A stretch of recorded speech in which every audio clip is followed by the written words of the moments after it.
Olympics ഹോക്കിയിൽ final ഉറപ്പിക്കാൻ സാധിക്കാതെ ഇന്ത്യ സെമി ഫൈനലിൽ ലോക ചാമ്പ്യന്മാരായ ജർമ്മനിയോടായിരുന്നു പരാജയം. അതേസമയം വിനേഷ് ഫോഗട്ട് ഗുസ്തിയിൽ ഫൈനലിൽ പ്രവേശിച്ചു. കൂടുതൽ വിവരങ്ങളുമായി ഒളിമ്പിക്സ് ഡെസ്കിൽ നിന്നും അമൽനാഥ് പാടിച്ചാൽ ചേരുന്നു. അമൽ, ഹോക്കിയിൽ എവിടെയാണ് ഇന്ത്യക്ക് പിഴച്ചത്? വിനേഷ് ഫോഗട്ട് ഫൈനലിൽ എത്തുമ്പോൾ എത്രത്തോളമുണ്ട് പ്രതീക്ഷകൾ? ലിബേഷ്, ഇത്തവണ ഒരു മെഡലിലേക്ക് എത്തുമെന്ന് കരുതിയിരുന്ന ഒരു ഐറ്റം തന്നെയാണ് ഇന്ത്യൻ ഹോക്കി. എന്നാൽ നിലവിൽ ഇപ്പോൾ ഫൈനൽ എത്താതെ സെമി ഫൈനലിൽ പരാജയപ്പെടുന്ന ഒരു കാഴ്ചയായിരുന്നു കാണാൻ വേണ്ടി സാധിച്ചത്. നിലവിലെ അതായത് ഏറ്റവും മികച്ച ഒരു ഹോക്കി ടീമിനെതിരെ, ലോകത്തിലെ തന്നെ ലോക ചാമ്പ്യന്മാർക്കെതിരെയാണ് കഴിഞ്ഞ ദിവസം സെമി ഫൈനലിൽ ഇന്ത്യ പരാജയപ്പെട്ടിട്ടുണ്ടായിരുന്നത്. വാശിയേറിയ ഒരു മത്സരം എന്ന് തന്നെ ആദ്യഘട്ടത്തിൽ പറയണം. കാരണം ഇന്ത്യ തന്നെയായിരുന്നു തുടക്കത്തിൽ മത്സരത്തിൽ മുന്നിലുണ്ടായിരുന്നത്. ആദ്യ ക്വാർട്ടറിൽ ഒരു ഗോൾ അടിച്ച് ഇന്ത്യ മുന്നിലെത്തുന്നു. രണ്ടാം ക്വാർട്ടറിൽ എന്നാൽ ആ ഒരു ലീഡ് ഉയർത്താനോ നിലനിർത്തുവാനോ ഇന്ത്യക്ക് സാധിച്ചിരുന്നില്ല. ജർമ്മനി ആ ഒരു ഘട്ടത്തിൽ ആ ഒരു ക്വാർട്ടറിൽ 2 ഗോളുകൾ നേടി 2-1 മുന്നിട്ട് നിൽക്കുന്നു. പിന്നീട് മൂന്നാം ക്വാർട്ടറിലേക്ക് എത്തുമ്പോഴാണ് ഇന്ത്യ വീണ്ടും സമനിലയിലേക്ക് എത്തുന്നത്. ഒരു പക്ഷേ മത്സരം 2-2 സമനിലയിലേക്ക് പോകും. ഏറ്റവും അവസാനം ഷൂട്ടൗട്ടിലേക്ക് പ്രവേശിക്കും.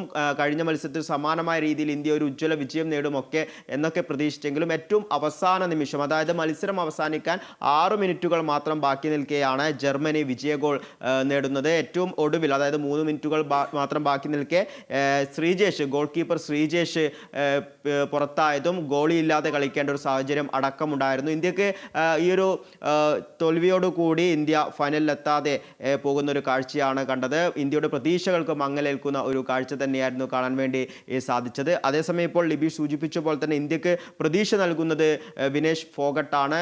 വിനേഷ് ഫോഗട്ട് 50 കിലോ വിഭാഗം റെസ്ലിംഗിൽ ഫൈനലിലേക്ക് പ്രവേശിച്ചിട്ടുണ്ട്. ഒരു മികച്ച രീതിയിലുള്ള ആ ഒരു തുടക്കം എന്ന് തന്നെ പറയേണ്ടിയിരിക്കുന്നു. അല്ലെങ്കിൽ ഈ കഴിഞ്ഞ മത്സരങ്ങളൊക്കെ എടുത്തു നോക്കുമ്പോൾ പ്രീ ക്വാർട്ടർ മത്സരത്തിൽ ഈ വിനേഷ് ഫോഗട്ട് തോൽപ്പിച്ചത് ലോക 1-ാം നമ്പർ താരത്തെയാണ്, ജപ്പാൻ താരത്തെയാണ്. അതൊരു അട്ടിമറിയായി നമ്മളൊക്കെ കരുതിയിരുന്നു. പക്ഷേ വിനേഷ് ഫോഗട്ട് മികച്ച ഒരു ഫോമിൽ തന്നെയാണ് എന്ന് തന്നെ പറയേണ്ടിയിരിക്കുന്നു. അത് തന്നെയാണ് മറ്റ് മത്സരങ്ങളിലൊക്കെ തന്നെയും കാണാൻ സാധിച്ചത്. ക്വാർട്ടറിൽ യുക്രൈൻ്റെ ഒക്സാനെ 7-5 പരാജയപ്പെടുത്തുന്നു. കഴിഞ്ഞ ദിവസം നടന്ന സെമി ഫൈനൽ മത്സരത്തിൽ ക്യൂബയുടെ ലോപ്പസിനെതിരെ ആധികാരിക വിജയം എന്ന് തന്നെ പറയണം. ആദ്യഘട്ടത്തിൽ 1 പോയിന്റിന് മാത്രം ലീഡായിരുന്നു വിനേഷ് ഫോഗട്ടിന് ഉണ്ടായിരുന്നത്. എന്നാൽ രണ്ടാം ഘട്ടത്തിലേക്ക് വരുമ്പോൾ 5-0 എന്ന രീതിയിൽ മുന്നിട്ട് നിൽക്കുന്ന ഒരു കാഴ്ച ഉണ്ടായിരുന്നു. അത്തരത്തിലൊരു ആധികാരിക വിജയം തന്നെ ആയിരുന്നു വിനേഷ് ഫോഗട്ടിൻ്റെത്. അങ്ങനെ നോക്കുമ്പോൾ ഒരു പക്ഷേ ഇന്ന് രാത്രി നടക്കുന്ന 11:30 നടക്കുന്ന ഫൈനൽ മത്സരത്തിൽ USA സാറ ആൻഡ് ഹിൽഡർബ്രാൻഡിനെതിരെയാണ് കളിക്കുന്നത്. പക്ഷേ ഒരു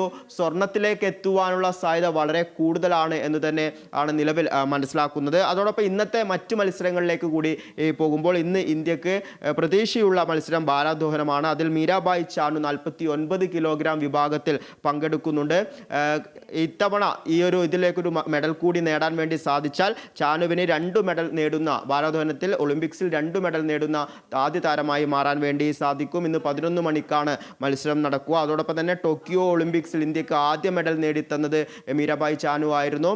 അന്ന് 202 കിലോഗ്രാം ഉയർത്തിയാണ് ചാനു ഈ വെള്ളി മെഡൽ നേടിത്തന്നിട്ടുണ്ടായിരുന്നത്. പക്ഷേ കഴിഞ്ഞ കുറച്ച് നാളുകളായി മീരാബായ് ചാനു പരിക്കിൻ്റെ പിടിയിലാണ്. അത് ചില ആശങ്കകൾ ഉണ്ടാക്കുന്നുണ്ട്. ആ ഒരു പരിക്കിനെ തുടർന്ന് വിശ്രമത്തിലായിരുന്നു. പിന്നീട് വീണ്ടും കളത്തിലേക്ക് ഇറങ്ങിയ സാഹചര്യത്തിൽ ഉയർത്തിയ ഏറ്റവും മാക്സിമം വെയിറ്റ് എന്ന് പറയുന്നത് 184 മാത്രമാണ്. ഒരു 200-ന് മുകളിലേക്ക് എത്തിയാൽ മാത്രമേ ഇത്തവണ ഒരു മെഡൽ പ്രതീക്ഷ ഉണ്ടാവുകയുള്ളൂ. കഴിഞ്ഞ തവണ ലഭിച്ച വെള്ളി മെഡൽ സ്വർണ്ണമാക്കി മാറ്റണമെങ്കിൽ അത് അത്ര എളുപ്പമല്ല. അതും കൂടി പറയേണ്ടിയിരിക്കുന്നു. കാരണം കഴിഞ്ഞ തവണ സ്വർണം നേടിയത് ചൈനയുടെ ഹു സിഹുയി എന്ന താരമാണ്. ഈ ചൈനൻ താരം കഴിഞ്ഞ തവണ 210 കിലോഗ്രാം ആയിരുന്നു ഉയർത്തിയിട്ടുണ്ടായിരുന്നത്. മീരാബായ് ചാനു 202 കിലോഗ്രാമാണ്. നിലവിൽ ഇപ്പോൾ പരിക്ക് വേട്ടയാടുന്ന ആ ഒരു താരം, അല്ലെങ്കിൽ പരിക്കിനെ തുടർന്ന് വിശ്രമത്തിലായിരുന്ന താരം 210-നടുത്ത് ഉയർത്തുമോ അല്ലെങ്കിൽ 200-ന് മുകളിൽ അടുത്ത് ഉയർത്തുമോ എന്നൊക്കെ നമുക്ക് ഇന്നത്തെ മത്സരത്തിൽ കണ്ടറിയേണ്ടിയിരിക്കുന്നു. 200-ന് എന്തായാലും അത് പ്രതീക്ഷയോടുകൂടി തന്നെയാണ് കായിക പ്രേമികൾ ഉറ്റുനോക്കുന്നത്. ഇന്ത്യക്ക് ഇന്ന് ഒരു സ്വർണം ലഭിക്കും എന്നുള്ള പ്രതീക്ഷയിൽ തന്നെയാണ് കായിക ലോകമുള്ളത്.